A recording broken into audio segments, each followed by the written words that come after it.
नमस्कार सभी को, कैसे हैं आप सब लोग। आशा करते हैं आप सब लोग मस्त होंगे, स्वस्थ होंगे। आज हम लोग जर्नल स्टडी की क्लास में एक टॉपिक पढ़ेंगे, यूनाइटेड नेशन ऑर्गेनाइजेशन मतलब संयुक्त राष्ट्र संघ के बारे में। यह जो टॉपिक है परीक्षा की दृष्टि से बहुत ज़्यादा इंपॉर्टेंट होता है। कोई चाहे यूपी की परीक्षा हो या यूपीएसआई की परीक्षा हो या कोई भी सिविल का कोई एग्जाम हो, सब में इससे क्वेश्चन बनते हैं। करंट अफेयर से भी, जनरल स्टडी से बनते हैं। इसको हम लोग आज कंप्लीट करते हैं, ठीक है। देखते हैं, चलिए आइए देखते हैं यूएनओ के बारे में। यूएनओ की यूएनओ का जो फुल फॉर्म होगा वो होगा United Nation Organization. United Nation Organization, इसको हिंदी में हम लोग जानते हैं संयुक्त राष्ट्र संघ के बारे में। किस नाम से? संयुक्त राष्ट्र संघ। ध्यान से समझना, अगर आप सुन लेंगे तो फिर आपको याद नहीं करना पड़ेगा, सारा याद होने वाला है, ठीक है। बहुत इंपॉर्टेंट है ये टॉपिक। और जनरल स्टडी में करंट अफेयर वाला जो पोर्शन होता है, करंट अफेयर में इंटरेस्ट बनाने के लिए, खासकर इंटरनेशनल लेवल का, तो ये टॉपिक आना ही चाहिए। बिना इसके आपका इंटरनेशनल लेवल का कुछ तैयारी नहीं होता इस तरीके से, ठीक है। तो संयुक्त राष्ट्र संघ की अगर हम लोग बात करेंगे तो देखो, जो संयुक्त राष्ट्र संघ है ये क्यों बना, क्या इसकी जरूरत थी, इसके बारे में हम लोग सब कुछ आज पता करेंगे। तो देखो, थोड़ा पीछे से लेते हैं हम लोग। जो एक प्रथम विश्व युद्ध हुआ था, थोड़ा पीछे से लेंगे। प्रथम विश्व युद्ध हुआ, जो फर्स्ट वर्ल्ड वार जो हुआ था आपका, ये आपका 1914 से लेकर के 1918 तक चला, ठीक है। 1914 से लेकर 1900 कितने तक ना, 1918 तक चला। ये जो 4 वर्षों का युद्ध हुआ, तो सेकेंड वर्ल्ड वार की जैसी घटनाएं ना हो, फर्स्ट वर्ल्ड वार जैसी घटनाएं आगे ना हो, इसके लिए लीग ऑफ नेशन की स्थापना की गई। किसकी स्थापना की गई बताइए? लीग ऑफ नेशन की स्थापना की गई। लीग ऑफ नेशन की स्थापना की गई, इसको हम लोग बोलते हैं राष्ट्र संघ। किसकी स्थापना की गई बताइए? राष्ट्र संघ की स्थापना की गई। अब देखो, राष्ट्र संघ अलग बात है, संयुक्त राष्ट्र संघ अलग बात है। इसकी स्थापना पहले हुई थी, इसकी स्थापना बाद में हुई है। ये चीज आप लोग ध्यान रखिएगा, सुनना है कायदे से। बाद बाकी हम लिखेंगे भी, बाद में पॉज कर करके आप लोग इसको नोट्स भी बना सकते हो, ठीक है। लेकिन सुनेंगे तो आपको याद हो जाने वाला है, ठीक है। प्रथम विश्व युद्ध के बाद में लीग ऑफ नेशन की स्थापना की गई, और इसका जो मेन टारगेट अगर शॉर्ट में हम लोग देखें तो ऐसा था कि द्वितीय विश्व युद्ध ना हो, एक तरीके से करके, ठीक। लेकिन हम लोग जानते हैं कि द्वितीय विश्व युद्ध हुआ है। जो आपका सेकेंड वर्ल्ड वार है वो हुआ है। द्वितीय विश्व युद्ध जो सेकेंड वर्ल्ड वार है वो हुआ है। सबको मालूम होगा 1939 से लेकर के 1945 के बीच में द्वितीय विश्व युद्ध हुआ। इसका मतलब जो इसका उद्देश्य था सॉरी राष्ट्र संघ का, उस उद्देश्य में ये फेल हो गया।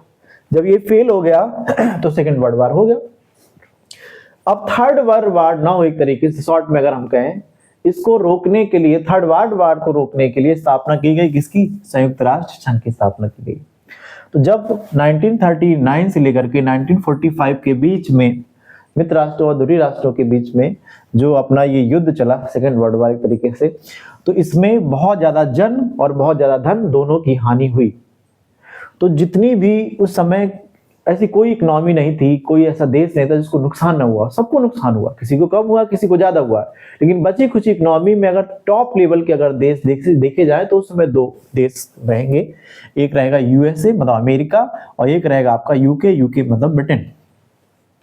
तो उस समय की अगर बात की जाए, तत्कालीन के समय की बात की जाए, 1945 के समय की अगर बात की जाए, तो यूएसए के राष्ट्रपति थे फ्रैंकलिन डी रूजवेल्ट। क्या नाम था उनका? Franklin D Roosevelt. Franklin D Roosevelt, ये जो फ्रैंकलिन डी रूजवेल्ट थे ना, ये यूएसए के राष्ट्रपति, और अमेरिका के, यूके मतलब ब्रिटेन के प्रधानमंत्री विंस्टन चर्चिल 1945 की बात मैं कर रहा हूं अभी। विंस्टन चर्चिल थे, ये पीएम की पोस्ट पे थे और ये प्रेसिडेंट्स की पोस्ट पे थे। ये अमेरिका के थे फ्रैंकलिन डी रूजवेल्ट और ये विंस्टन चर्चिल। शॉर्ट में अगर निकाला जाए तो कहा जाता है कि यूएनओ की स्थापना में इन दोनों लोगों का बहुत बड़ा योगदान था। अमेरिका के राष्ट्रपति फ्रैंकलिन डी रूजवेल्ट का और ब्रिटेन के प्रधानमंत्री विंस्टन चर्चिल का बहुत बड़ा योगदान था। इन दोनों लोगों के अथक प्रयासों से कहा जाता है कि 24 अक्टूबर 1945 को कितने तारीख को बताइए? 24 अक्टूबर 1945 को न्यूयॉर्क में न्यूयॉर्क सबको मालूम होना चाहिए कहाँ पर पड़ेगा, यूएसए में। न्यूयॉर्क में एक नदी पड़ती है हडसन, कौन नाम की नदी? एक हडसन नदी पड़ती है, हडसन नदी के किनारे, ठीक है, हडसन नदी के किनारे यूएनओ की स्थापना की गई। किसकी स्थापना कर दी गई बताइए? यूएनओ की स्थापना कर दी जाती है। कितने तारीख को स्थापना हुई बताइए? 24 अक्टूबर 1945 को न्यूयॉर्क में हडसन नदी के किनारे यूएनओ की क्या कर दी गई बताइए? यूएनओ की स्थापना कर दी जाती है भैया। और इस स्थापना में दो देशों का मेन योगदान, यूएसए और यूके का। इसमें फ्रैंकलिन डी रूजवेल्ट और विंस्टन चर्चिल के माध्यम से इसकी स्थापना कर दी गई, ठीक है। क्यों की गई स्थापना? इसका मेन टारगेट था कि अब पृथ्वी विश्व युद्ध ना हो। और जहां तक लोगों का मानना है कि आज ये बरकरार है यूएनओ, तो इसकी वजह से लोगों को अगर कोई दिक्कत होती है तो लोग डायरेक्ट लड़ करके ना अपनी इनडायरेक्टली बात इसमें पहुंचा देते, इसके माध्यम से दूसरे के यहाँ पहुंच जाती तो बात बढ़ जाती है। जैसे कि हम लोग एग्जाम्पल की बात करें तो कुलभूषण जाधव का मैटर आप लोगों ने सुना होगा।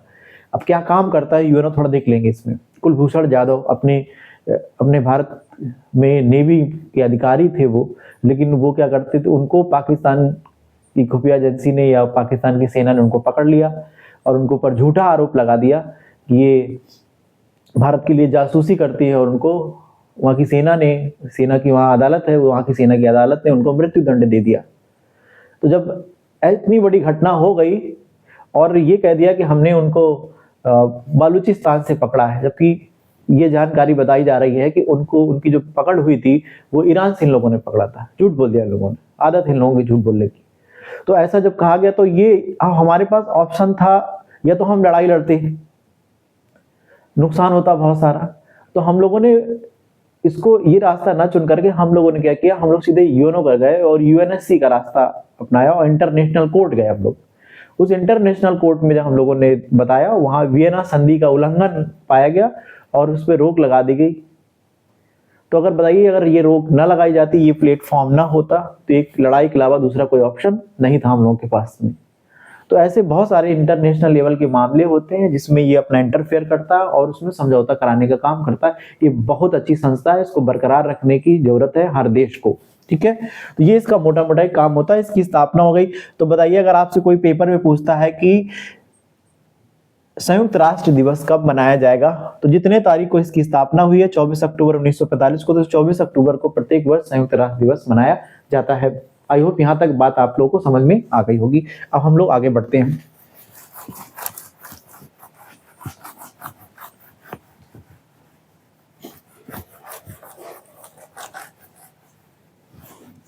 अब देखेंगे इसमें संयुक्त राष्ट्र संघ की जब स्थापना हुई तो 50 देशों को लेकर के हुई। कितने देशों को? 50 देशों को लेकर के संयुक्त राष्ट्र की स्थापना कितने देशों को लेकर के हुई? 50 देकर। इन 50 देशों में भारत अपना शामिल था। ध्यान रखना, भारत अपना स्थापना देश था। कैसा देश था बताइए? स्थापना देश था, ठीक है। जब 50 देशों को लेकर यूएनओ की स्थापना हुई तो इसमें भारत अपना शामिल था और इसमें 51वें नंबर पर जो देश जोड़ा गया वो पोलैंड देश को जोड़ा गया था। किस देश को जोड़ा गया? तो ये पोलैंड देश को इसमें जोड़ा गया। वर्तमान समय की अगर हम लोग बात करें, वर्तमान समय आज 2026 की अगर हम लोग बात करें तो इसमें 193 देश हैं। कितने देश शामिल है बताइए? 193 देश हैं।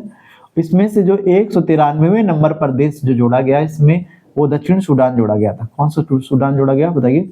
एक दक्षिण सूडान नाम का एक देश है, दक्षिण सूडान। ये जो दक्षिण सूडान देश है ये 2011 में नया बना। दुनिया का सबसे नवीनतम देश भी इसको कहा जाता है, दक्षिण सूडान को। और 2011 में ये अलग हुआ और उसी साल 193 नंबर पर, कितने नंबर पर बताइए? 193 नंबर पर ये जो दक्षिण सूडान देश है यूएनओ में शामिल हो गया। तो अगर आपसे क्वेश्चन पूछता है कि वर्तमान समय में यूएनओ में कितने देश शामिल हैं, ठीक है, तो आप 193 देश कहेंगे। 193 नंबर पर कौन देश शामिल हुआ? तो आप दक्षिण सूडान बताएंगे। किस सन में शामिल हुआ? 2011 में शामिल हुआ। भारत कब शामिल हुआ? तो समझिए दिन स्थापना हुई थी 1945 में, उस समय ही स्थापना देशों में था। इसके पहले भी यूएनओ की जो प्रक्रिया है बनने की वो 42-43 की पहले से चली आ रही थी, उसमें भी पहले से भारत देश शामिल था। तो यूएनओ के एस्टेब्लिश करने में भारत का भी बहुत बड़ा योगदान है, क्योंकि भारत अपना एक देश स्थापना देशों में गिना जाता है जब 50 देशों के साथ में इसकी स्थापना हुई थी। तो आपको लास्ट क्वेश्चन याद रखना है कि यूएनओ में वर्तमान समय में कितने देश हैं, तो 193 देश। 193 नंबर पर कौन जुड़ा, तो दक्षिण सूडान देश जुड़ा है। ठीक है, यहाँ तक बात समझ में आ गई आप लोग को। अब हम लोग आगे बढ़ेंगे।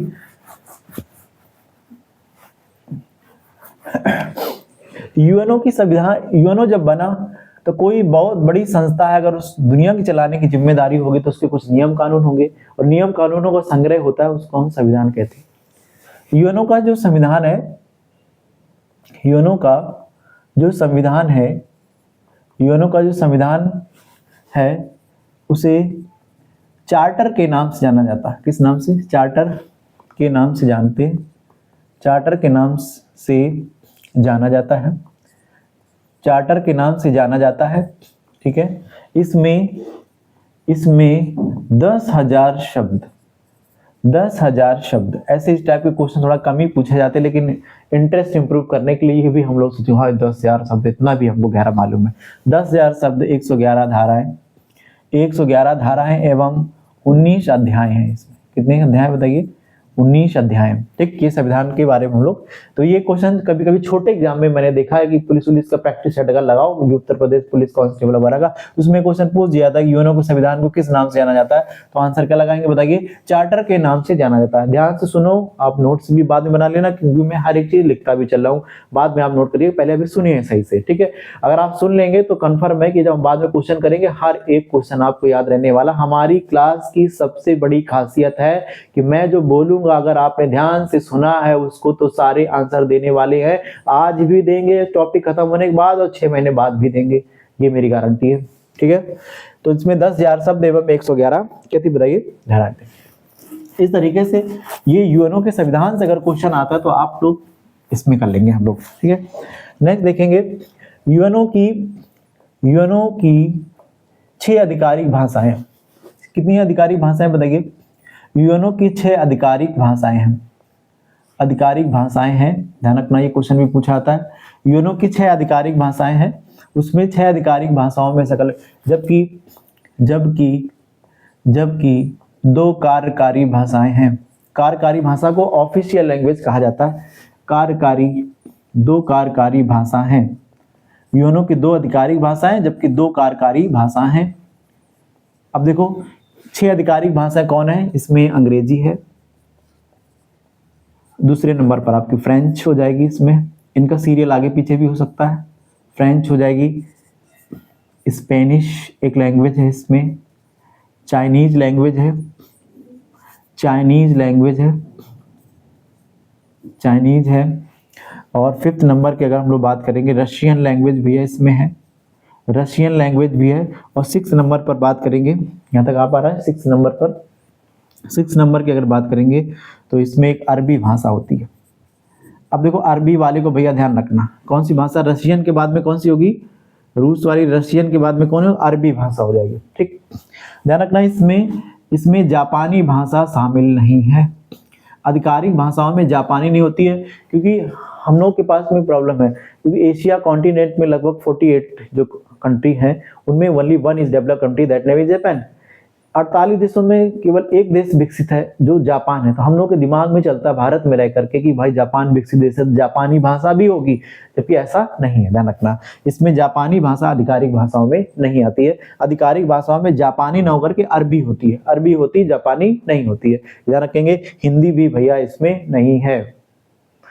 अब ये समझ लीजिए आप लोग। ठीक है, वो होता है क्या है कि हिंदी ना होने का सबसे बड़ा कारण है ना, होता क्या है कि हम अपनी जो एनर्जी खर्च करते हैं वो कई चीज़ों पे खर्च कर देते हैं। कभी कभी ऐसा होता है कि जैसे कि एक चीज़ की मांग की गई तो उसी पे फोकस करनी चाहिए। अब कभी कभी हम हिंदी की मांग कर देंगे, कभी हम संस्कृत की मांग कर देंगे, थोड़ी मांग जो होती है वो कमज़ोर पड़ जाती है। ये मैं अपना अनुभव जो मैं बता रहा हूँ। ठीक है, तो एक चीज़ की मांग करें, जब तक वो मिल ना जाए तब तक हम हटे ना।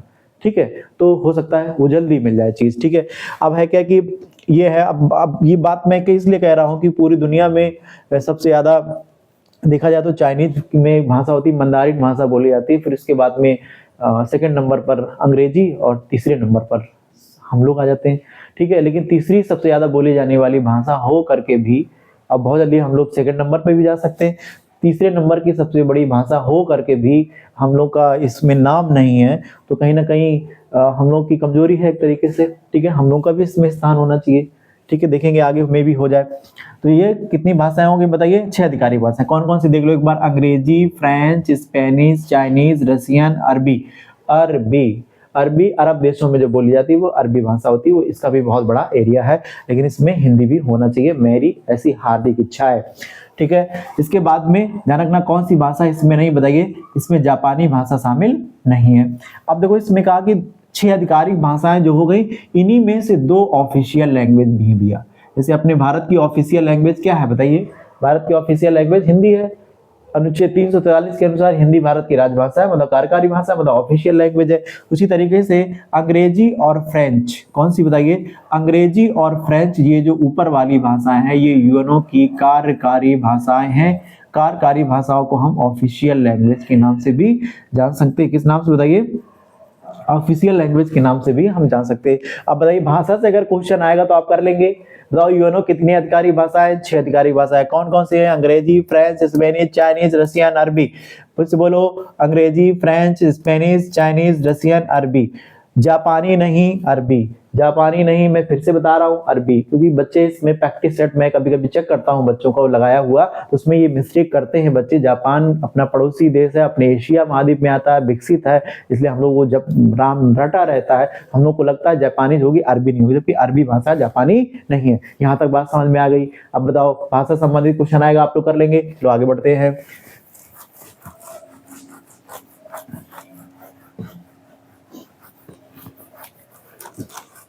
अब देखेंगे नेक्स्ट कॉन्सेप्ट जो रहेगा इसमें वो ये रहेगा, यूएनओ के 6 अंग हैं। कितने अंग हैं बताइए? यूएनओ के 6 अंग हैं। अब देखो 6 अंग कौन कौन से हैं इसमें देखेंगे। पहला जो अंग होगा इसमें एक आम सभा होगा। पहला अंग कौन सा इसमें? आम सभा। इसको जनरल असेंबली के नाम से, यूनाइटेड नेशन जनरल असेंबली कहा जाता है, यूएनजीए के नाम से। दूसरा जो इसका अंग होगा वो होगा सुरक्षा परिषद। सुरक्षा परिषद दूसरा अंग कौन सा होगा बताइए? सुरक्षा परिषद। तीसरे नंबर का जो अंग होगा वो होगा आर्थिक एवं सामाजिक परिषद। आर्थिक एवं सामाजिक परिषद। आर्थिक एवं सामाजिक परिषद, ये तीसरे नंबर का। 4 नंबर का जो इसमें अंग होगा वो होगा अंतर्राष्ट्रीय न्यायालय। इंटरनेशनल कोर्ट इसको बोलते हैं हम लोग। अंतर्राष्ट्रीय न्यायालय होगा इसमें, अंतर्राष्ट्रीय न्यायालय होगा। 5th नंबर पर जो इसमें आएगा वो हो जाएगा इसमें आपका न्यास परिषद। कौन सा हो जाएगा? न्यास परिषद होगा। और 6 नंबर का जो इसका अंग होगा वो लास्ट अंग होगा इसमें, वो हो जाएगा आपका सचिवालय। कौन सा होगा? सचिवालय होगा। ठीक, ध्यान समझो। फिर से एक बार बोलो, यूएनओ कितने अंग? 6 अंग।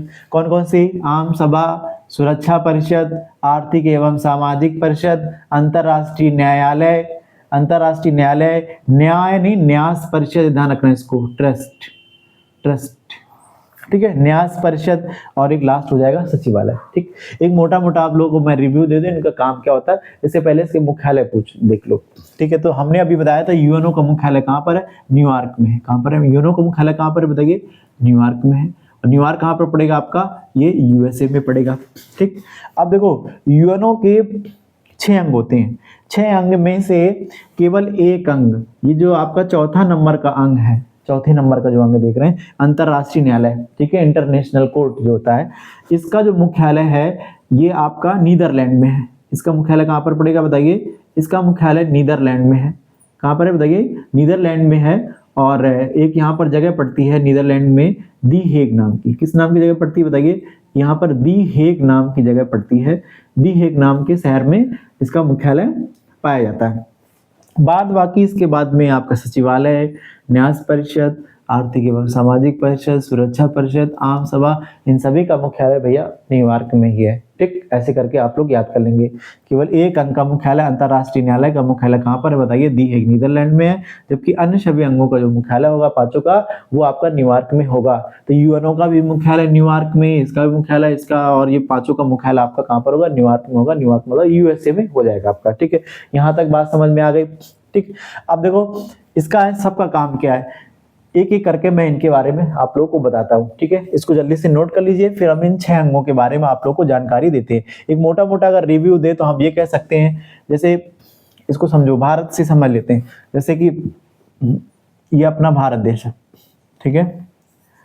अब भारत देश में क्या है, भारत की संसद दिल्ली में, ठीक है। भारत की संसद कहाँ पर बताइए, दिल्ली में। तो अपने भारत में एक व्यवस्थापिका होती है, क्या होती है बताइए, एक व्यवस्थापिका होती है, एक कार्यपालिका होती है, एक न्यायपालिका होती है। तो जैसे भारत की संसद वैसे आम सभा, इतना समझ लीजिए। जैसे भारत की कार्यपालिका राष्ट्रपति, उपराष्ट्रपति, महान्यायाधीश, ऐसे तुम समझो सुरक्षा परिषद, ठीक है। भारत की न्यायपालिका हाई कोर्ट, सुप्रीम कोर्ट, ऐसे समझो तुम इंटरनेशनल ये कोर्ट, इंटरनेशनल हाई कोर्ट हो गया, ठीक है। तो व्यवस्थापिका, कार्यपालिका, पूरी दुनिया को चलाने वाली व्यवस्थापिका, पूरे दुनिया को चलाने वाली कार्यपालिका, पूरे दुनिया को चलाने वाली न्यायपालिका। अब बात समझ में आ रही है आप लोग को, ठीक है। इसके बाद में और जो सचिवालय होते हैं, जैसे यूपी का सचिवालय लखनऊ, ऐसे पूरी दुनिया का सचिवालय कहाँ पर होगा बताइए, न्यूयॉर्क में होगा। सभी अंगों का लेखा जोखा कहाँ पर होगा, सचिवालय में हो जाएगा आपका। तो यूएनओ का जो प्रमुख होगा वो कहाँ बैठेगा, जो एंटोनियो गुटेरस जो यूएनओ के प्रमुख है वो कहाँ बैठते हैं, सचिवालय में बैठते हैं। अब इसका कोई काम बचा नहीं, वर्तमान समय में क्या नहीं बचा है मैं अभी बताऊंगा आप लोगों को, ठीक है। तो 6 अंग हम लोगों ने क्लियर कर लिए। नियम बनाने का काम आम सभा से, काम करने का कार्यपालिका सुरक्षा परिषद, और ये इकोनॉमिक से संबंधित जो आपके इकोनॉमिक एंड सोशल काउंसिल जो आपका है, इसमें अर्थव्यवस्था से संबंधित और सामाजिक विकास से संबंधित जो काम होंगे, यूनेस्को, यूनिसेफ, वो बहुत बड़ी बड़ी शाखाओं के माध्यम से ये क्या करता है, बहुत सारे काम करता है, ये अलग होता है। इसका कोई काम वर्तमान समय में नहीं बचा है। तो अब हम लोग क्या करेंगे, एक एक करके इन अंगों के बारे में जानकारी करेंगे, ठीक है। जल्दी से इसको आप नोट कर लीजिए, फिर हम लोग आगे बढ़ते हैं, ठीक है। यूएनओ के 6 अंगों को नोट कर लीजिए आप लोग,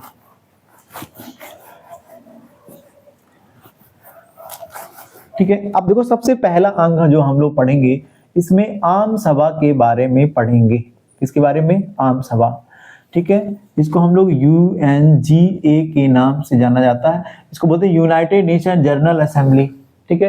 ये दुनिया की सबसे बड़ी सभाओं में से इसको गिना जाता है, इसलिए इसको महासभा बोलते हैं। क्या बोलते हैं बताइए, महासभा। तो आम सभा, महासभा एक ही बात है। इसको इंग्लिश में UNGA, United nation general assembly के नाम से जाना जाता है, ठीक, ध्यान रखेंगे। अब देखो इसमें कुछ पॉइंट होते हैं। पहला पॉइंट ये रहेगा, आम सभा की बैठक, आम सभा की बैठक, आम सभा की बैठक, ध्यान से सुनो, आम सभा की बैठक प्रत्येक वर्ष, आम सभा की बैठक प्रत्येक वर्ष सितंबर माह के, किस माह के बताइए, सितंबर माह के तीसरे मंगलवार से प्रारंभ होकर, किस मंगलवार से, तीसरे मंगलवार से प्रारंभ होकर, तीसरे मंगलवार से प्रारंभ होकर, तीसरे मंगलवार से प्रारंभ होकर, तीसरे मंगलवार से प्रारंभ होकर मध्य दिसंबर तक चलती है। कितने दिसंबर तक चलेगी बताइए, मध्य दिसंबर तक चलती है, मध्य दिसंबर तक चलती है, ध्यान रखना, मध्य दिसंबर तक चलती है। साल में एक बार इसका सत्र चलेगा।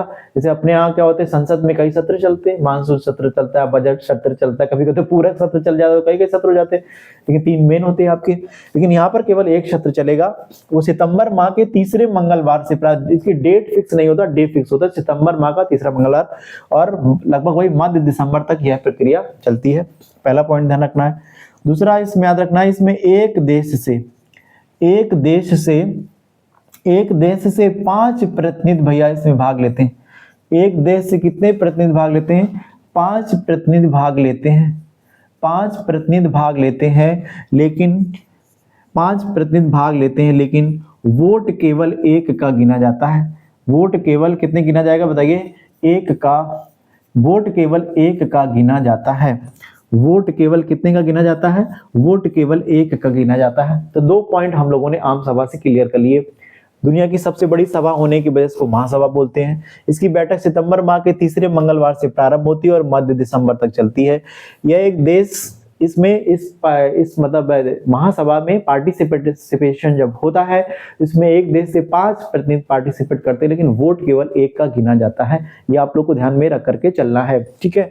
अब देखो इसको जल्दी से आप लोग नोट कर लीजिए, फिर इसमें और आगे हम बढ़ते हैं। और तीसरा पॉइंट इसमें क्या होगा, जगह कम है इस बोर्ड में, इसलिए हम लोग क्या करते हैं, इसको मेटते भी चले। आप लोग बाद में पॉज कर करके इसको आप नोट करिएगा, ठीक है। तीसरा जो इसमें आप पॉइंट ध्यान रखेंगे, आम सभा की जो बैठक होते हैं, ठीक है, आम सभा का जो सत्र चलता है, हर बार सत्र चलता है। तो अभी हाल ही में 80वें नंबर का, कितने नंबर का बताइए, 80वें नंबर का सत्र हुआ था। कितने नंबर का बताइए, 80वें नंबर का सत्र हुआ, लगभग वही सितंबर के आसपास 80वें नंबर का सत्र हुआ। तो जब इसमें सत्र चलता है तो इसमें किसी ना किसी व्यक्ति को इसका अध्यक्ष बनाया जाता है। अब देखो एक चीज ध्यान रखना, यहाँ पर अध्यक्ष की बात आ गई। तो ये जो हम अध्यक्ष पढ़ाने जा रहे हैं, महासभा का अध्यक्ष की बात कर रहे हैं। कहाँ के अध्यक्ष की बात कर रहे हैं, महासभा के अध्यक्ष की बात कर रहे हैं।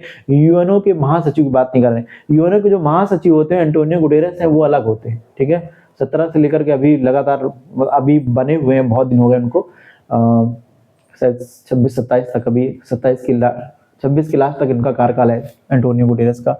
तो अभी हम महासभा की बात कर रहे हैं, सचिव की, महासभा के अध्यक्ष की बात कर रहे हैं, ना कि यूएनओ के महासचिव की बात कर रहे हैं, ठीक।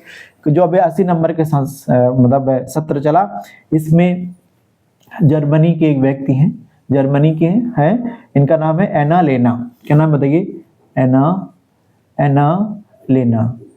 लेना, इन्होंने इसकी अध्यक्षता की। तो बताओ जो 80 नंबर का सत्र हुआ महासभा का, उसकी अध्यक्षता किसने की, एना लेना करेंगे, और कहाँ की, जर्मनी की। उसके पहले जो 79वें नंबर का था जो सत्र चला था, 79 नंबर का जो सत्र हुआ था, उसमें कैमरून देश की, ठीक है, उनका नाम था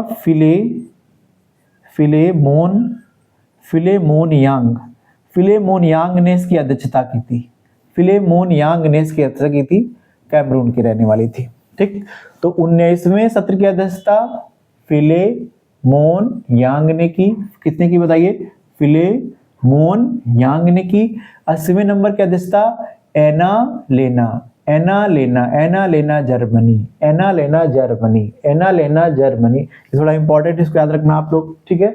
अभी कहाँ से जोड़ा जा रहा है, 1945 से जोड़ा जा रहा है। 1945 से हर बार इसकी अध्यक्षता हो रही है, ठीक है। तो ये आपको सत्र याद, तीसरा क्वेश्चन याद रख के चलना है आम सभा में। तो बताओ, दुनिया की सबसे बड़ी सभा महासभा, आम सभा, ठीक। इसकी बैठक कब शुरू होती है, सितंबर माह के तीसरे मंगलवार शुरू होती है। कब तक चलती है, मार्च दिसंबर तक चलती है। बताओ एक देश से कितने प्रतिनिधि भाग लेते हैं, 5 प्रतिनिधि भाग लेते हैं। वोट केवल कितने गिना जाता है, 1 का गिना जाता है। 80 नंबर के जो बैठक हुई है, सत्र हुआ, 80 नंबर का जो सत्र होगा उसकी अध्यक्षता कौन करेंगे, एना लेना करेंगे। 79 नंबर का जो सत्र था उसकी अध्यक्षता किसने की, बताइए, फिलेमोन यांग ने की थी। ये कहाँ के रहने वाले, कैमरून के, ये कहाँ रहने वाले, जर्मनी के। ये क्वेश्चन आपका करंट अफेयर में बन सकता है, आप इसको याद करके चलेंगे। आई होप आपको महासभा के बारे में जानकारी होगी, और इसको हम कह सकते हैं यूएनओ की व्यवस्थापिका। छोटे एग्जाम में ये क्वेश्चन आता है भैया, ठीक है। यूएनओ की व्यवस्थापिका, जैसे भारत की व्यवस्थापिका संसद होती है, ऐसे यूएनओ की व्यवस्थापिका किसे कहा जाता है, आपको यूएनओ की व्यवस्थापिका आम सभा को कहा जाता है। किसको कहा जाता है, आम सभा को या महासभा को कहा जाता है। यूएनओ की व्यवस्थापिका आम सभा को क्या कहेंगे, बताइए, आम सभा को, या इसका दूसरा नाम क्या बताइए, महासभा को कहा जाता है। महासभा को कहा जाता है, ठीक है। बस आप इतना क्वेश्चन याद करके चलेंगे तो आपका महासभा का क्वेश्चन हो जाएगा। आई होप आपको यहाँ तक क्लियर हो गया होगा। आप इसको नोट कर लिए, मैं आगे बढ़ता हूँ दूसरे नंबर पर, ठीक है।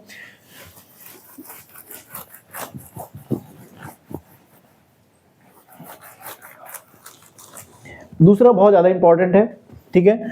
ये दूसरे नंबर का जो इसमें अंग है, इसको हम लोग बोलते हैं यूएनएससी। क्या बोलते हैं, यूएनएससी। इसको बोलते हैं हम लोग संयुक्त राष्ट्र सुरक्षा परिषद। किस नाम से, संयुक्त राष्ट्र सुरक्षा परिषद, संयुक्त राष्ट्र सुरक्षा परिषद, यूएनएससी। इसका फुल फॉर्म होता है यूनाइटेड नेशन सिक्योरिटी काउंसिल, और संयुक्त राष्ट्र सुरक्षा परिषद। ठीक है, अब देखो इसमें क्या क्या आएंगे। अब इसमें पहला जो पॉइंट रहेगा वो ये रहेगा, इसमें पहला जो पॉइंट रहेगा आपका ये रहेगा कि इसमें यूएनएससी में, ऐसे शॉर्ट में लिख रहे हैं, यूएनएससी में 15 सदस्य देश हैं। कितने सदस्य देश हैं बताइए भैया? 15 सदस्य देश हैं। इस वाले क्वेश्चन से क्वेश्चन पूछे जाते हैं, आपको ध्यान से समझना है। ठीक है, नोट्स बना लेना पॉज कर करके बाद में, अभी पहले सुनो सब लोग। ठीक है, कितने सदस्य देश हैं? 15 सदस्य देश हैं, जिसमें 15 सदस्य देश हैं जिसमें 10 अस्थायी, जिसमें 10 कैसे होते हैं? अस्थायी होते हैं, जिनका जो कार्यकाल होगा वो 2 वर्ष का होता है। ये ध्यान रखना है। ठीक है, देखो यूएनएससी में कितने सदस्य देश? 15 सदस्य देश, जिसमें 10 कैसे हो जाएंगे? अस्थायी होंगे। कार्यकाल कितने वर्ष का होगा? 2 वर्ष का होगा। कितने वर्ष का होगा बताइए? 2 वर्ष का होगा। ठीक है, अब देखो 2 वर्ष का जो कार्यकाल होगा, अभी तक भारत इसमें 8 बार, कितनी बार रह चुका बताइए? भारत अस्थायी सदस्यों में से 8 बार सदस्य इसमें रह चुका। कितने बार? लगभग 8 बार इसमें सदस्य रह चुका है। और अभी हाल में ही अगर हम लोग बात करेंगे तो अपना भारत देश 2021 से लेकर के 2022 के बीच में अपना भारत देश इसमें रहा। ये क्वेश्चन पूछा जा सकता है आप लोगों से कि बताइए कि यूएनएससी में कितने सदस्य देश? तो 15 सदस्य देश होते हैं। ठीक, जिसमें अस्थायी कितने? तो 10 अस्थायी होंगे। इनका कार्यकाल कितने वर्ष का होता है? 2 वर्ष का होता है। तो कहो कि 2 वर्ष के लिए भारत कितने बार गया है? तो 8 बार गया वहां पर। अभी हाल ही में कब गया था? तो हाल ही में हम लोग 2021 से लेकर 2022 के बीच में भारत जो था यूएनएससी ने प्रतिनिधित्व किया है। बताओ स्थायी क्या अस्थायी? अस्थायी। स्थायी तो हम लोग हैं ही नहीं अभी। ठीक है, क्यों नहीं है अभी? हम लोग थोड़ा चर्चा करेंगे उसके बारे में। ठीक है, अब दूसरा है आपका 5 स्थायी देश होते हैं भैया। कितने स्थायी देश होते हैं बोलो? 5 स्थायी देश होते हैं। 5 स्थायी देश होते हैं। 5 स्थायी देश कौन कौन से? ध्यान समझो। इसमें आपका आएगा अमेरिका। 5 स्थायी देशों में कौन आएगा? Number 1 America. दूसरा कौन आएगा बताओ? ब्रिटेन। अमेरिका के बाद में कौन देश आएगा? ब्रिटेन। तीसरा देश कौन होगा बताइए इसमें? रूस। चौथा देश कौन होगा इसमें? चीन। पांचवा देश कौन होगा इसमें भैया? फ्रांस। भारत तो आया नहीं इसमें, क्योंकि भारत एक स्थायी देश नहीं है। ध्यान से समझो, इसको कैसे भी करके याद कर लो। मेरे साथ बोलो, अमेरिका, ब्रिटेन, रूस, चीन, फ्रांस। अमेरिका, ब्रिटेन, रूस, चीन, फ्रांस। अमेरिका, ब्रिटेन, रूस, चीन, फ्रांस। ऐसे कर करके इसको सिंगल वे में याद कर लो आप लोग। ठीक है, तो इसमें 5 देश हैं। और ये कैसे देश हैं बताइए? स्थायी देश हैं। ठीक है, कैसे देश है बताइए? स्थायी देश है। और इन्हीं 5 स्थायी देशों को निषेधाधिकार प्राप्त है, जिसको हम वीटो पावर के नाम से जानते हैं। किस नाम से बताइए? वीटो पावर के नाम से जानते हैं, मतलब निषेधाधिकार। ये पावर इन्हीं 5 देशों के पास में है, अन्य किसी देश के पास। कहने की पावर, वीटो पावर का मतलब थोड़ा शॉर्ट होता है, बड़ी चीज है काफी, लेकिन मैं अपने लेवल पे अगर बताना चाहूँ, जैसे मान लो इसमें यूएनओ में भी मैंने बताया आपको 193 देश है। कितने देश है भैया? 193 देश है। तो 192 देश, 192 देश कह रहे हैं, ऐसा होना चाहिए, सब कह रहे हैं। इनमें से अगर एक ना माना तो समझ लो वो चीज होएगी नहीं, फिर होएगी ही नहीं। ये पावर है, ये पावर है भैया इन लोगों के पास में। जबकि अगर थोड़ा सा अगर हम लोग देखें इधर पुराने इतिहास में चले जाएं हम लोग, तो ये जो चाइना वाले हैं, बुराई नहीं करना चाहिए, पड़ोसी देश हैं, लेकिन ये कभी कभी पीठ में खंजर भोंकने का काम करते रहे ये लोग। ठीक है, 1962 के पहले की अगर हम लोग बात करें, 1962 के पहले की, तो पूरी दुनिया में एक नारा चलता था, हिंदी चीनी भाई भाई। हमारे ना कहा जाता है, मैंने कई जगह लेख में पढ़ा है, उसमें देखा गया कि जब 1945 में यूएनओ की स्थापना हो रही थी, तो ये वीटो पावर वाला ये हुआ था कि एशिया कॉन्टिनेंट से या चीन ले ले पावर या तो भारत ले ले पावर। तो उस समय नारा चलता था हिंदी चीनी भाई भाई। चाइना ने दिमाग लगा लिया, बोला भैया हिंदी चीनी भाई भाई, तुम्हारी शक्ति मेरी शक्ति, मेरी शक्ति तुम्हारी शक्ति, ले ली शक्ति, अब लो उलूलू करो। आज जब कभी भी कोई अच्छा बिल पास होने वाला होता है कि भारत विकासशील देश है, यहाँ पर कृषि में किसी प्रकार की दिक्कत आ गई या किसी चीज में, शिक्षा में दिक्कत आ गई या कहीं से लोन वोन मिलने वाला होता है विश्व बैंक से, सबसे पहले टांग लड़ा देता है ये। यहाँ पर अगर हम लोग देखें, ये पाकिस्तान, यहाँ पर ये चीन है, ये चीन सबसे पहले जाकर के ये टांग लड़ा देते हैं। हम तो वही पड़ोस में रहते हैं, ऐसा कुछ तो है नहीं वहां पर।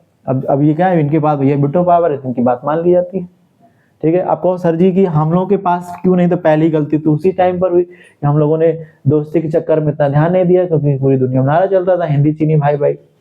और इसने क्या किया था, 1962 में 12 बजे रात को आक्रमण किया इसने। तो अपनी इतनी अच्छी सेना तो नहीं थी कि हम पलट के इसको ऊपर वार कर सकते।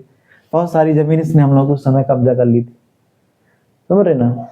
अब ये है कि समय है, परिस्थितियां हैं, देखेंगे कभी आगे चल के हम लोग भी, ठीक है, हम लोगों से आगे भी चले गए। ये टेक्नोलॉजी में मानव पूंजी इनके यहाँ ज़्यादा अच्छी है, हम लोगों के यहाँ थोड़ा मानव पूंजी, मानव तो है लेकिन मानव पूंजी नहीं है, लोग शिक्षित नहीं है, स्वस्थ नहीं है।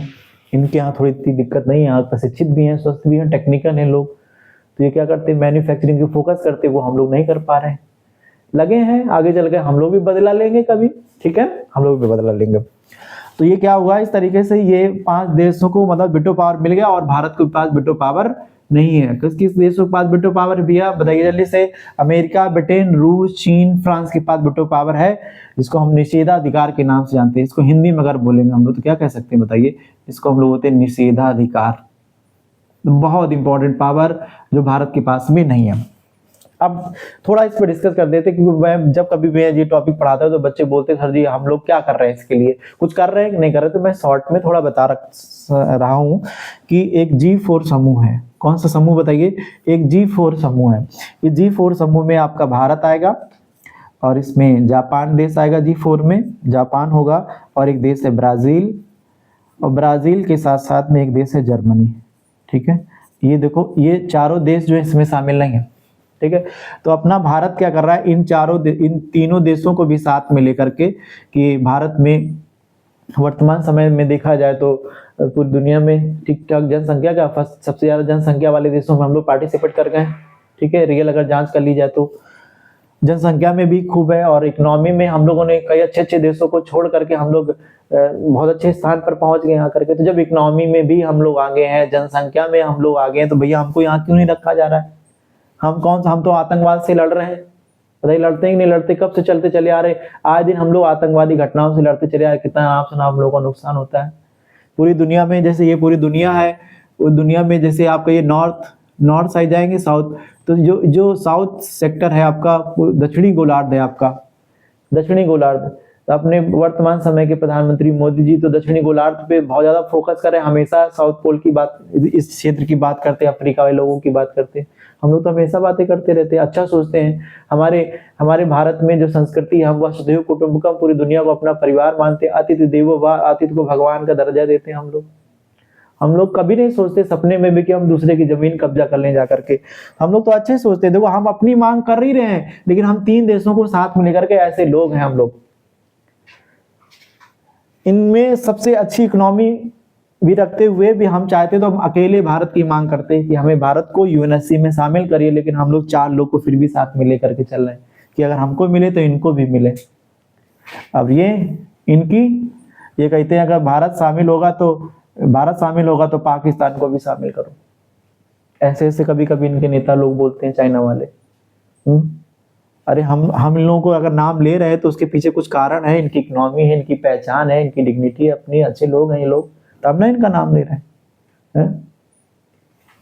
तो ऐसी चीजें चल रही हैं देश दुनिया में, लेकिन ये है कि धीरे धीरे हम लोग बढ़ रहे हैं, हम लोग इकोनॉमी हमारी दिन पे दिन बढ़ रही है। जब इकोनॉमी अच्छी हो जाएगी, हम लोग शिक्षित हो जाएंगे, स्वस्थ हो जाएंगे, तो हमारे यहाँ भी मानव पूंजी होगी, तो हम लोग भी सरकारी नौकरी के सहारे नहीं रहेंगे, हम लोग भी अपनी फैक्ट्रियों में बढ़िया काम कर अपनी फैक्ट्री लगाएंगे, हम कमाएंगे, 4 लोगों को रोजगार हम भी देंगे। समय है, कुछ दिन तक धैर्य बनाए रखना, परेशान नहीं होना है, ठीक हो जाएगा सब कुछ, ठीक है। बहुत अच्छा चल रहा है सब कुछ। तो यहाँ तक बात समझ में आ गई सब लोग को। अब एक बार रिवाइज कर लेते, बताओ यूएनएससी में कितने सदस्य देश, तो 15 सदस्य देश। कितने अस्थायी हैं, 10 अस्थायी हैं। इनका कार्यकाल कितने वर्ष का होता है, 2 वर्ष का होता है। अपना भारत अस्थायी में कितने बार गया, 8 बार गया। अभी लास्ट में कब गया था, 2021 से लेके 22 तक गया था, ठीक है। 5 कैसे देश हैं, स्थायी देश है। 5 स्थायी देश कौन कौन से हैं, अमेरिका, ब्रिटेन, रूस, चीन, फ्रांस। इन्हीं को क्या प्राप्त है बताइए, वेटो पावर प्राप्त है। हम लोग क्या इसमें मांग कर रहे हैं, हाँ भैया मांग कर रहे हैं कौन, G4 देशों को उसमें शामिल किया जाए, क्योंकि हम लोग इकोनॉमी में भी ठीक ठाक हो गए सब लोग, G4 वाले सदस्य। इसके साथ साथ में हमारे यहाँ जनसंख्या भी खूब है, और हम आतंकवाद से भी लड़ रहे हैं, और दुनिया में समता मूलक समाज की स्थापना करने के लिए भी हम लोग क्या कर रहे हैं, काम करते चले जा रहे हैं, ठीक। अब देखेंगे इसमें आगे नोट कर लिया इसको सब लोगों ने? ठीक है, अब हम लोगों ने सुरक्षा परिषद को कंप्लीट कर लिया। सुरक्षा परिषद के बाद में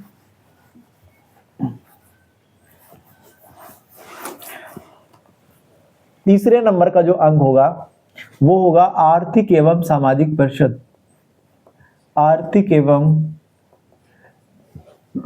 सामाजिक परिषद, आर्थिक एवं सामाजिक परिषद, इसको इंग्लिश बोलते हैं इकोनॉमिक एंड सोशल काउंसिल के नाम से इसको जानते हैं।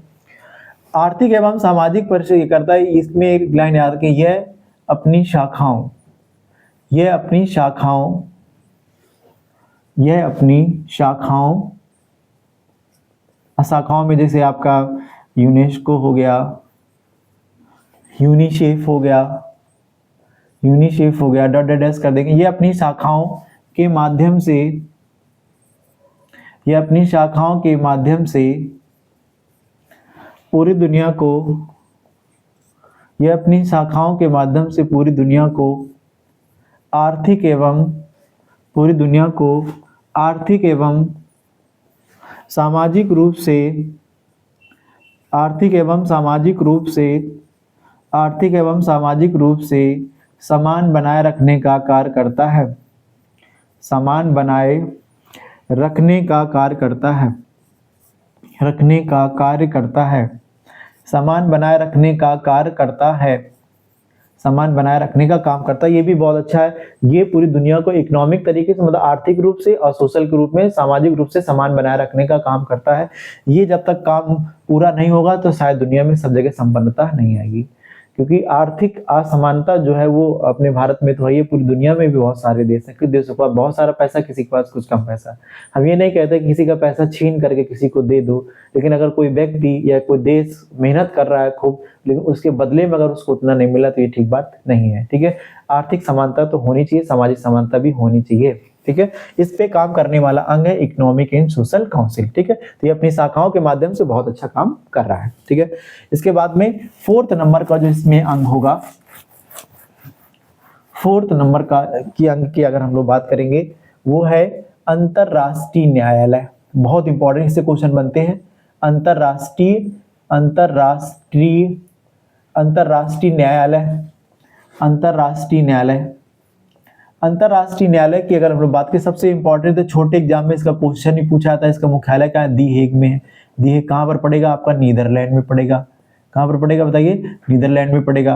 अब नीदरलैंड में इसका मुख्यालय होगा, केवल 6 अंगों में केवल एक अंग का मुख्यालय आपका न्यूयॉर्क में नहीं है, इसका नीदरलैंड दी हेग में पड़ेगा आपका मुख्यालय। ठीक है, इसके बाद में क्या, पहला पॉइंट तो ये हो गया इसमें। दूसरा पॉइंट ये ध्यान रखना, दूसरा पॉइंट ये ध्यान रखना है, इसके इसमें इसमें 15 न्यायाधीश हैं। इसमें कितने न्यायाधीश होंगे? 15 न्यायाधीश हैं, 15 न्यायाधीश हैं, जिसमें जिसमें जिसमें एक मुख्य और अन्य न्यायाधीश होते हैं, अन्य न्यायाधीश होते हैं, एक मुख्य और अन्य न्यायाधीश होते हैं। अगला तीसरा पॉइंट ध्यान रखना, इसमें इनका, इसका कार्यकाल, इस अंग का, ऐसा रखना, ध्यान रखना, इस अंग का नहीं, इस इनका कार्यकाल, इनका कार्यकाल 9 वर्ष का होता है भैया। बहुत इंपॉर्टेंट क्वेश्चन। कितने वर्ष का होता है? 9 वर्ष का होता है। ठीक है, कितने वर्ष का होता है? 9 वर्ष का। एक न्यायाधीश अगर जाएगा कोई तो कितने वर्ष तक रहेगा? 9 वर्ष तक का होता है। ये क्वेश्चन बार बार पूछा जाता है। अंतरराष्ट्रीय न्यायालय के न्यायाधीशों का कार्यकाल कितने वर्ष का होता है? 9 वर्ष का होता है। ठीक, ये आपको ध्यान रखना है। अब देखेंगे नेक्स्ट जो आपको 4 नंबर पॉइंट इसमें ध्यान रखना, एक नाम इसमें भैया याद कर लेना, वो नाम है दलवीर सिंह भंडारी। क्या नाम उनका? दलवीर सिंह भंडारी का नाम याद रखना आप, दलवीर सिंह भंडारी। ठीक है, ये अभी भी हैं भैया। दलवीर सिंह भंडारी अभी भी कार्यरत हैं। किसमें? आपके अंतर्राष्ट्रीय न्यायालय में, अपने भारत से हैं। ये अंतर्राष्ट्रीय न्यायालय में अभी न्यायाधीश हैं। और इन दलवीर सिंह भंडारी की ही बदौलत अगर देखा जाए तो जब ये कुलभूषण जाधव वाला जो मैटर हुआ था उसमें हम लोग को जीत मिली, और जो पाकिस्तान की सेना ने उनको मृत्यु दंड दे दिया था गलत तरीके से, उसको रोक लगाने में हम लोग कारगर हुए, और वियना संधि का उसमें उल्लंघन था, तो उसमें इनका बहुत बड़ा। तो दलवीर सिंह भंडारी अंतर्राष्ट्रीय न्यायालय के न्यायाधीश हैं जो वर्तमान समय में भारत की ओर से हैं। और एक इसमें क्वेश्चन याद रखेंगे, कभी कभी पूछा था, लगातार नहीं, दुनिया में पहली बार, विश्व में, कितनी इंपॉर्टेंट बात देखो, विश्व में पहली बार, विश्व में पहली बार, विश्व में पहली बार लगातार, विश्व में पहली बार और लगातार दूसरी बार, कितनी अच्छी बात है, शायरी बनेगी, वाह वाह वाह। विश्व में पहली बार लगातार दूसरी बार, लगातार दूसरी बार चुने जाने वाले पहले व्यक्ति हैं भैया, चुने जाने वाले, आज तक लगातार दूसरी बार कोई चुना नहीं गया है। तो लगातार पहली बार दूसरी बार, लगातार दूसरी बार, विश्व में पहली बार लगातार दूसरी बार चुने जाने वाले पहले व्यक्ति कौन है? तो दलवीर सिंह भंडारी हैं। ये हम लोग की ये बहुत ही गर्व की बात है, ऐसा कभी आज तक हुआ नहीं है। तो बताओ दलवीर सिंह भंडारी क्या है? तो अब हमको ये वाला क्वेश्चन याद रखना है, ये बहुत ज्यादा इंपॉर्टेंट है, ठीक है। अंतर्राष्ट्रीय न्यायालय के न्यायाधीशों का कार्यकाल कितने वर्ष का होता है? तो 9 वर्ष का होता है, ठीक है। क्योंकि पेपर में जब कभी आता है, इसका पढ़ा नहीं होता ना, तो वो या तो 5 साल लगाएगा या 6 साल लगाएगा, 6 से आगे तो कोई जाता ही नहीं कभी, लेकिन 9 साल है इनका कार्यकाल, ये आपको ध्यान में रख करके चलना है। आई होप आपको अंतर्राष्ट्रीय न्यायालय का समझ में आ गया होगा। इसका मुख्यालय छोटे एग्जाम में बहुत पूछा था, नीदरलैंड में है, दी हेग में। 15 न्यायाधीश होते हैं, एक मुख्य और अन्य न्यायाधीश अन्य हो जाएंगे। इनका कार्यकाल 9 वर्ष का होता है, ठीक है। दलवीर सिंह भंडारी का याद रखेंगे, लगातार दूसरी बार चुने जाने वाले दुनिया के पहले व्यक्ति बन गए हैं। अगला है न्यास परिषद।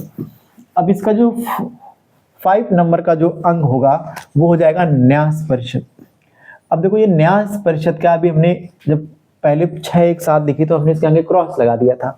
न्यास परिषद की अगर हम लोग बात करेंगे तो जिस समय यूएनओ की स्थापना हुई 1945 या राष्ट्र संघ की जब स्थापना हुई थी, तो जब प्रथम विश्व युद्ध के बाद में जब राष्ट्र संघ की स्थापना हुई थी, उस समय से लेकर के जब यूएनओ की स्थापना हुई है, उस बीच के अगर हम बात करें तो उस समय बहुत सारे ऐसे देश थे जिनके पास अपनी सेना नहीं थी, जिनके पास अपना संविधान नहीं था, जो अपने पैरों पर खड़े नहीं हो सकते, तो उनको किसी न किसी जिम्मेदारी दी गई, भैया इनकी तुम देख रेख करोगे, ठीक, ये काम था उनका। और ये लिखित जिम्मेदारी जब हुई, जब इसकी स्थापना की गई, न्यास परिषद की स्थापना की गई, तो जो काम था कि उन लोगों की तुम मदद करोगे, जो सुविधा अपने यहाँ दोगे, वो सुविधा उन देशों को भी दोगे जो तुमको अंडर में दिए गए, ऐसा काम दिया गया था। लेकिन क्या था, वो लिखित रूप में न्यास परिषद को दे। कुल मिला के सिंपल में कहो, इसका काम था गुलाम देशों को आजाद कराना। एक शब्द में अगर कहें इनका काम क्या था बताइए, ऐसे लिख लो यहाँ पर, इसका कार्य बताओ, तो कार्य क्या था बताओ, गुलाम देशों को आजाद कराना। अब गुलाम नहीं कहेंगे, उपनिवेश हो जाएंगे तरीके से, गुलाम देशों को आजाद कराना, गुलाम देशों को आजाद कराना, ठीक है। अपनी भाषा में लिख रहे हैं, थोड़ा एकदम कठोर मत मान लीजिएगा इसको, आजाद कराना इनका काम था। लेकिन अब धीरे धीरे क्या हो गया कि जिन जिन देशों की जिम्मेदारी दी गई थी किसी दूसरे देश को इनकी देख रेख करना, वो धीरे धीरे करके क्या हो गए, सब स्वतंत्र हो गए, अपना शासन खुद करने लगे, अपना संविधान बना लिया, अपनी आर्मी बना ली, अपने पैरों पर खड़े हो गए। तो इसका जो काम था वो क्या हो गया बताइए, खत्म हो गया। इसलिए वर्तमान समय में अब इसका कोई काम नहीं है, ठीक है। 46 से लेकर लगभग 94 तक इस संस्था ने काम किया, लेकिन जब देखा कि जिन जिन देशों को जिम्मेदारी दी गई थी देख रेख करने की, वो खुद ही अपने पैरों पर खड़े हो गए, इसका काम ही खत्म हो गया, तो इसको इस तरीके से खत्म कर दिया गया। तो न्यास परिषद का वर्तमान समय में कोई काम नहीं है। न्यास परिषद का ध्यान समझो, न्यास परिषद का वर्तमान समय में, न्यास परिषद का वर्तमान समय में, न्यास परिषद का वर्तमान समय में कोई कार्य नहीं है, कोई कार्य नहीं है। न्यास परिषद का वर्तमान समय में कोई कार्य नहीं है। आई होप आप लोगों को ये चीज समझ में आ गई होगी। इसका काम था गुलाम देशों को आजाद कराना। ये जो ऐसे देश है जिनकी रक्षा करने के लिए कहा था वो अपने पैरों पर खड़े हो गए, इनका काम नहीं रहा, तो 1946 से लेकर समथिंग करके 45 से लेकर के ये 94 तक काम किया। इसके बाद में इसको क्या कर दिया गया, खत्म काम कर दिया गया इसको, ठीक है। अब लास्ट अंग बचा है आप लोगों का, लास्ट अंग जो बच रहा है आप लोगों का, वो बच रहा है सचिवालय। सचिवालय बच रहा है। अब सचिवालय की जैसे अगर हम लोग बात करेंगे तो सचिवालय में क्या होता है, सभी अंगों का लेखा जोखा, पहला पॉइंट ध्यान रखना, सभी अंगों का लेखा जोखा, सभी अंगों का लेखा जोखा सचिवालय में रहता है। कहाँ रहेगा भैया? सचिवालय में। सभी अंगों का लेखा जोखा सचिवालय में रहता है, सचिवालय में रहता है। नेक्स्ट पॉइंट ध्यान रखना, यूएनओ के प्रमुख, यूएनओ के प्रमुख, यूएनओ के प्रमुख सचिवालय में बैठते हैं। यूएनओ के प्रमुख सचिवालय में, यूएनओ के प्रमुख सचिवालय में बैठते हैं। यूएनओ के प्रमुख सचिवालय में बैठते हैं, ये भी आपको ध्यान में रख करके चलना है। इसके बाद में यूएनओ के प्रमुख सचिवालय में बैठते हैं। अब यूएनओ के वर्तमान महासचिव, यूएनओ के वर्तमान महासचिव एंटोनियो गुटेरस हैं। क्या नाम इनका भैया? एंटोनियो गुटेरस हैं, एंटोनियो गुटेरस हैं। ये जो एंटोनियो गुटेरस हैं ये पुर्तगाल देश के रहने वाले, कहाँ के रहने वाले बताइए? पुर्तगाल देश के रहने वाले, पुर्तगाल देश के रहने वाले हैं। ठीक, ध्यान रखना। अब कभी कभी ये क्वेश्चन आ जाता है यूएनओ के पहले महासचिव कौन थे? पहले महासचिव पूछ देता है, तो इनका नाम था त्रिगवेली। क्या नाम था बताइए? त्रिगवेली नाम था। यूएनओ के प्रथम महासचिव कौन थे? त्रिगवेली। और ये त्रिगवेली सर थे ना, ये नॉर्वे देश के रहने वाले थे, नॉर्वे देश के ये रहने वाले थे। जबकि यूएनओ के वर्तमान महासचिव पुर्तगाल के रहने वाले, इनका नाम एंटोनियो गुटेरस। ये एक बार पुलिस में क्वेश्चन आ चुका है कि यूएनओ के वर्तमान महासचिव कौन है, तो एंटोनियो गुटेरस, एंटोनियो गुटेरस। ये आप लोग ध्यान में रख करके चलेंगे। और ये संस्था आज काम करती चली जा रही है और दुनिया में शांति बनाए हुए। मैं आशा करता हूँ ये संस्था ऐसे ही काम करती रहेगी और पूरी दुनिया को तृतीय विश्व युद्ध से बचाएगी। अगर ये हमारा चैनल आप लोग, अगर ये हमारा वीडियो आप लोगों को पसंद आया है तो आप हमारे चैनल को सब्सक्राइब करें, शेयर करें, लाइक करें। आज के लिए इतना रखते हैं। Thank you so much.